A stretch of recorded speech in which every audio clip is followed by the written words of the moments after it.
Welcome back to my channel. This is Claire. Kung kayo po ay bago sa aking YouTube channel, welcome po sa inyo lahat. At kung kayo naman po ay aking returning viewer, maraming salamat po sa inyong pagsuporta. So, for today's video, guys, ang gagawin natin ay unboxing. So, ayan, may panibago tayong unboxing, guys. Ito siya.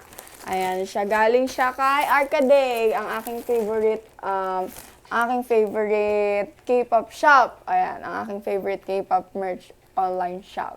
Yes, guys. Twitter shop siya, guys. And ilalagay ko yung link ng kanyang Shopee. So, eto, guys. Binili ko to kasi for some reason, sobrang mura niya, guys. Hindi ko matandaan. Wait lang. 350 ba o 450? Basta something like that. Hindi siya lalagpas ng 500. Kaya ako, nagulat ako kasi sealed siya, guys. Sealed. Ayun na. Sealed, complete inclusions, tapos free shipping. Kaya nagulat ako. Sabi ko, kahit hindi ko alam kung anong group yung nasa loob, kaya anong ano niyan, sino yan.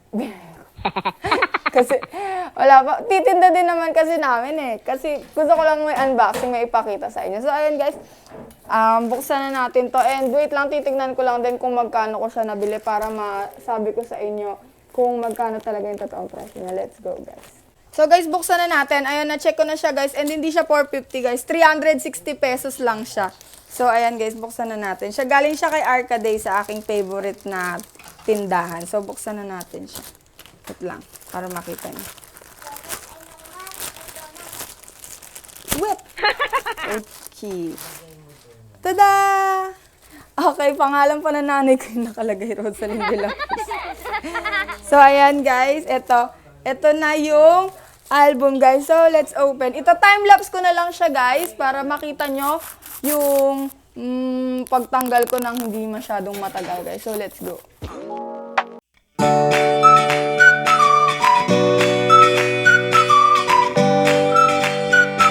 So, ayan guys, the reason why I love Arcaday is because sobrang ganda niyang mag-package. Yan. Tingnan nyo guys, unang layer niya, bubble wrap agad. Double bubble wrap. Tapos, third layer guys is bubble wrap again. Tapos, fourth layer karton. Tapos, yung loob, bubble wrap ulit. Tapos, karton ulit. That's the reason why I love Arcaday talaga. Kahit yung in-order ko sa kanilang Itzy album guys. Puro bubble wrap, puro karton. So, asahan mong walang issue. So, ito na guys yung album. Buksan na natin siya. Ang hirap lang niya tanggalin. So, ayan na siya. Actually, hindi ko kilala kung sino siya.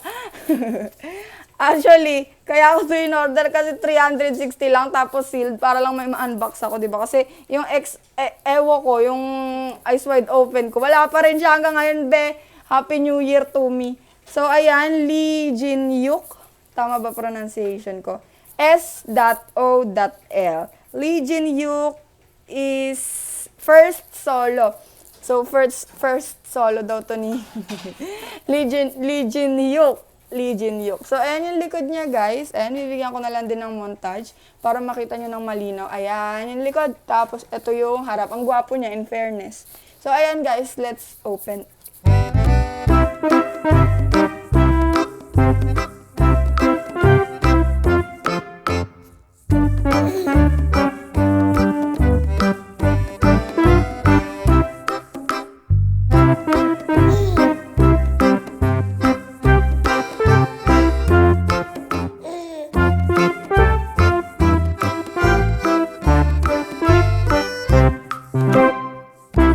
Guys, nakita nyo naman yung ginawa kong montage at lumabas pa ako ng bahay para malinaw yung mapakita ko sa inyong montage. So, ito na yung album, guys. Ayan yung Soul. So, buksan na natin siya. Actually, dalawa yung version nito eh. Isa lang yung binili ko kasi, syempre hindi ko naman siya kilala, diba? Gusto ko lang talagang maipakita sa inyong unboxing video. So, ayan, guys. Ang hirap niya buksan, actually. Ang nipis, ay ang kapal na, medyo makapal yung ano niya. Unlike sa, di ba, sa Twice. So, ayan guys. Di ko alam kung anong entertainment siya. Hindi din ako nakapag-search ng anything about him. So, ang hirap buksan. Pero, ayun nga. Buksan na natin. Knowing na sealed siya guys, di ba? Sealed siya, tapos K-pop album siya. Diba? Parang sobrang mura naman. Pero, ayan, nakuha na natin siya. And then, buksan na natin. Ayan na guys, natanggal ko na.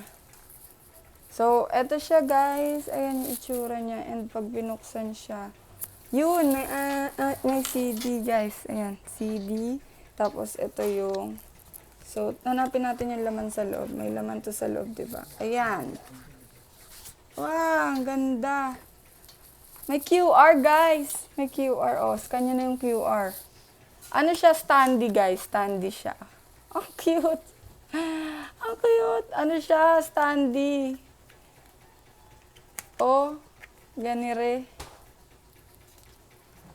Oh, standy. Ang cute. Sobrang cute, guys. Tinan nyo. Sino siya? Ang gwapo niya. Oh, solo pala to, guys. Hindi pala siya group. So, ayun siya. Ang gwapo niya. Next is, uy, basa dyan, beshi. Next is, wala ba siyang photo cards? Hanapin ko muna yung laman niya sa... Ayun, may nakita ko, guys. May nakita ko nakaipit. Hala, ang dami. Tingnan nyo, guys. Transparent, ano siya? Transparent bookmark. So, ang nakasulat, Lee Jin Yuk first solo. So, ayan, guys. Lalagyan ko na lang din ng montage. Tapos, ito, another photo card na transparent. Ayan. Lee Jin Yuk, solo again. And then, itong photo card niya, ang gwapo niya, be. Lee Jin Yuk, solo again. So, S.O.L. Ayan yung likod niya, guys. Next. So, ayun, guys, aside from that, nagulat ako. Hindi ko kasi ine-expect, pero nung tinignan ko yung lalagyan, meron din siyang ganitong laman. So, tinan natin. Freebies to, ayan, guys, free. Ay, putik, twice! Tignan nyo, guys, twice yung laman. Siguro alam nung seller na... siguro naalala niya ako na ako yung ng Twice. Ako yung bumili ng album dati ng Twice. Alam ko, Itzy yung binili ko, pero ayun, Twice. Thank you, Arcade! So, ayun, guys. Wala nang laman. So, ayan siya. Arcade. So, ito, Twice. Thank you, Arcade. Ganda ni Gio, ganda ni Dayon. So, ayun, proceed na tayo ulit. Nagulat ako, guys, sa laman nung sa laman ng album. Kasi hindi ko ina-expect na ganun karami yung inclusions niya sa loob. Anyways, ito na yung laman niya, guys. Ang kapal ng page niya in fairness. In fairness. Ayan siya, guys. Ayan. Medyo madilim, pasensya na.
Siya, guys. So, medyo makapal, onti-onti lang makapal yung CD niya mismo. Ay, yung CD, yung photobook niya. Tapos, ito na yung CD. Uy! Hindi ko pa malaglag. Ito na yung CD niya mismo. Hindi ko siya ipi-play, guys, kasi hindi naman siya intended na i-collect ko kasi hindi ko rin siya kilala. So, ilalagay ko siya sa shop namin and then ibibenta na rin siya. So, binili ko lang siya for unboxing lang talaga. So, ayan siya, guys. Yung CD niya, guys. Ayan. Ayan siya, guys. Tapos, ito yung laman niya, guys. Ayan, yung standy. Standy ba tawag dito? Ayan, kasi natatayo siya, oh. Standy, kaya standy. Tapos, ito, guys. Transparent photo card. Ayan. Tapos, photo card. Tapos, isang transparent bookmark. So, ayun lang guys. That's it for that's it for our today's video, guys. That's it for our today's unboxing, guys. I hope you like it. Please like, subscribe, and click the notification bell para updated kayo sa lahat ng uploads na aking YouTube channel. So, ayun guys. Ulitin ko lang na this is 360 pesos lang, guys. And sealed siya, guys. Ilalagay ko rin yung screenshot na proof na 360 pesos ko lang siya nabili. At sealed siya, guys, ha. And yung shop na rin kung saan ko binili. Yun lang, guys. Thank you for watching. Bye. Bye ka na. Legion Yuk. Ay, ano daw? Legion Yuk. Bye-bye daw. Sabi ni Legion Yuk. Bye-bye.